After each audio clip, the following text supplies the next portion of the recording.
Bio के लिए NCERTs पढ़ना है, हाँ पर कैसे कि कभी भूले ही ना, हाँ कैसे कि कंफ्यूजन ही ना हो, हाँ कैसे कि ऑप्शन सी होगा या डी, ए होगा या B.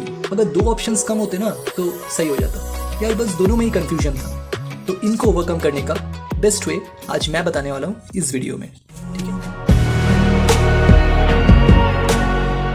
Hello guys, welcome back to the new video. आज हम वीडियो में देखने वाले हैं how to cover the whole bio NCERT. हम लोग बायो एनसीईआरटी को मोस्ट इफेक्टिव वे में कैसे कर सकते हैं, यही 4 पॉइंट्स है जिसको मैं एक्सप्लेन करने वाला हूँ।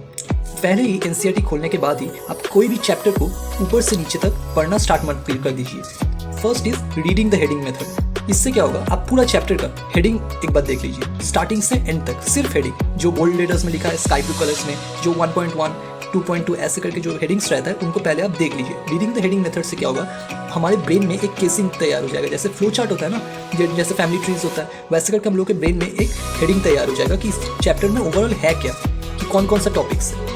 जैसे अगर हम लोग रिप्रोडक्शन इन ऑर्गेनिजम्स में देखें, पहले लाइफ स्पैन का जो चार्ट है, उसके बाद एसेक्सुअल रिप्रोडक्शन, फिर सेक्सुअल रिप्रोडक्शन, तो हम लोग को पता चल गया कि हाँ जो रिप्रोडक्शन इन ऑर्गेनिजम्स है तो इसमें 2 मेजर टॉपिक्स जहाँ पे फोकस करेंगे, एक एसेक्सुअल रिप्रोडक्शन, एक सेक्सुअल रिप्रोडक्शन। तो अब जब हम लोग फिर चैप्टर्स पढ़ना स्टार्ट कर पाएंगे, then there will comparison between the two. कि एसेक्सुअल रिप्रोडक्शन जैसे हम लोग बचपन में बनाते थे कि चार्ट में बनाते थे कि एसेक्सुअल रिप्रोडक्शन और सेक्सुअल रिप्रोडक्शन जो डिफरेंस होता था, तो हम लोगों के दिमाग में होगा कि जो अभी हम लोग एसेक्सुअल रिप्रोडक्शन पढ़ रहे हैं, सेम टू सेम कुछ देर बाद हम लोग सेक्सुअल रिप्रोडक्शन पढ़ेंगे। जब हम लोग चैप्टर में गो थ्रू करेंगे तो डिफरेंस हम लोग को मालूम चलने लग जाएगा। तो the most important thing is first read the heading, all the headings. There will be 5 to 6 headings in the chapter, just go through them, just learn the readings first, right. Second technique is now go for the NCERT finger tips. अरे भैया पहले heading पढ़वा दिया, अब chapter तो पढ़वा दो, पहले क्या NCERT finger tips. NCERT finger tips में तो बस क्वेश्चंस होते हैं। अरे रुको, एनसीईआरटी फिंगर टिप्स में भी देखोगे, एनसीईआरटी फिंगर टिप्स नहीं तो और कोई बुक, ऐसे नहीं है कि मैं कोई एडवर्टाइजमेंट कर रहा हूँ, कोई स्पॉन्सर्ड वीडियो नहीं है ये। एनसीईआरटी फिंगर टिप्स नहीं तो तुम्हारे कोचिंग का मॉड्यूल, आकाश का मॉड्यूल, एलिमेंट का मॉड्यूल, या फिर कोई भी दिशा पब्लिकेशंस का बुक, कुछ भी एक बुक ले लो, उसमें भी देखना हेडिंग दिया रहता है। जो हेडिंग एनसीईआरटीज में रहता है सेम टू सेम हेडिंग जैसे एनसीईआरटी फिंगर टिप्स में ब्लैक में दिया रहता है। तो उस हेडिंग में बस नहीं पूरा सॉल्व नहीं करना है, सारे क्वेश्चंस नहीं सॉल्व कर रहे, 100 to 120 क्वेश्चंस नहीं सॉल्व करने। रुको, फिर एनसीईआरटी फिंगर टिप्स के देखो उस heading.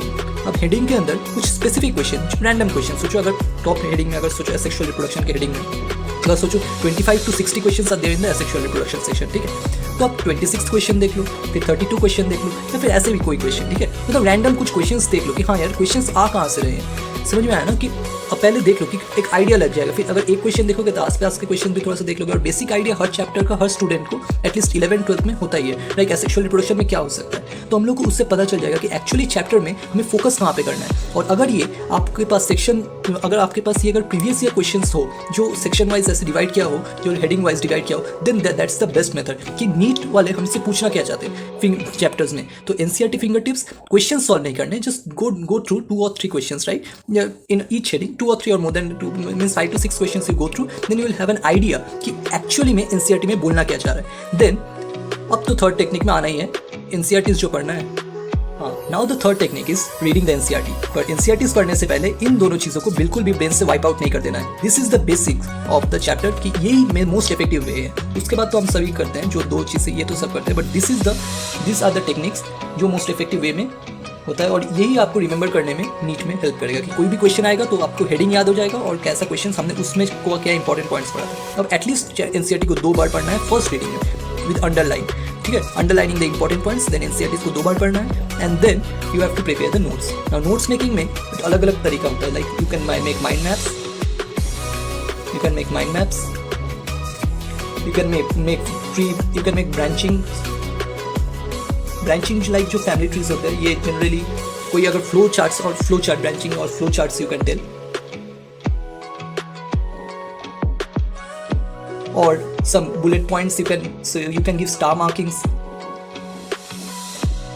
And the best way to make the notes will be coming in the upcoming video कि नोट्स कैसे बनाएं, कि ये जो 2 टेक्निक्स मैंने अभी बताए इसका बेस्ट यूटिलाइजेशन हो सके। बस इन 2 टेक्निक पे फोकस करो। ये टेक्निक तो मैक्सिमम टाइम करना है और ये मैक्सिमम लोग करते हैं, बट इन 2 टेक्निक में नहीं करते, इसलिए आउट ऑफ 360 वो 270 250 में रह जाते हैं।